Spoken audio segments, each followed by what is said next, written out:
Welcome to the next lesson. How much inventory should you order? And here's what we'll be covering in this lesson. The risk-reward relationship of ordering too much or too little inventory, why you don't want to run out of inventory, but most likely will no matter what, the right way to think about purchasing inventory, and some best practices for calculating your initial inventory investment. All new businesses purchasing inventory for the first time, and even existing ones launching new products, face the same dilemma. The larger your initial inventory investment, the bigger the risk, and the bigger the potential reward. So here's some things to keep in mind. Inventory is the sole source of revenue for your business, and running out of it is like closing the doors to your customers. Aside from just running out of it, having more inventory also means growing faster through more promotions and continual selling.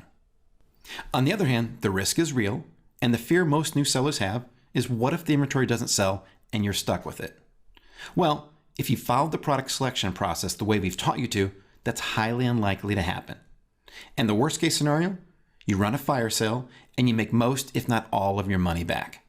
So the goal here is to find the right balance of reward versus calculated risk for you and your business. Let's look at another kind of risk through the following scenario. Imagine your first product is selling 10 units a day at $10 per unit profit. This is $700 per week in profit for you and your business. If you run out of inventory and you're out of it for 1 month, that's the same thing as losing or giving up $2,800 because of lost profits. Running out of inventory is also a risk that you want to try and avoid. To help us get more comfortable, here's a different way of thinking about buying inventory. You're not spending money on inventory. You're investing in inventory. Here's an example. Let's say you invest $3,500 in inventory. If you sell all those units for $5,500, you get a $2,000 profit, which is a 57% return on your investment. The goal here is to do this as many times as possible. And if you're able to do that, $100,000 spent in inventory would be a $57,000 profit on that investment. Now, here are the factors to take into account when deciding how much inventory to order. The MOQ that you were able to negotiate with your supplier, your own financial situation, your tolerance for taking risks. Do you like to play it safe, or do you want to grow faster?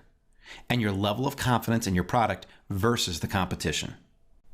Let me share with you a simple truth though.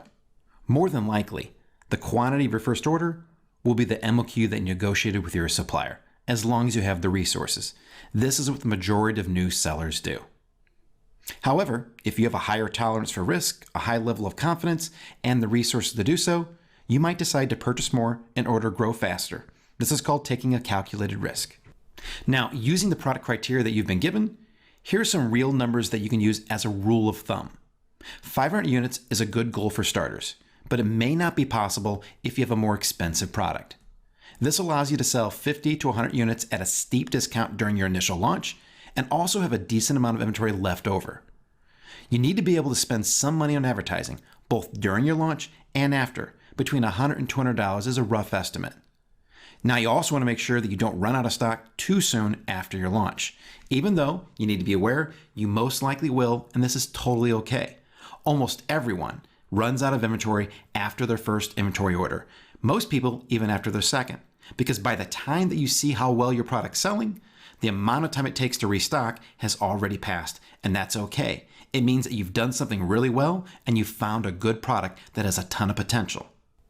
So the next action I want you to take is to determine exactly how much inventory you'll be ordering on your first inventory investment. Let's do a quick wrap up and talk about what's next. We covered the risk-reward relationship of ordering too much or too little inventory. We also talked about why you don't want to run out of inventory, but most likely will. We also learned the right way to think about purchasing inventory as an investment and not an expense. And then we talked about some best practices for calculating your initial inventory investment. Now, I'll see you in the next lesson where we'll start picking out your shipping method for sending your products to Amazon.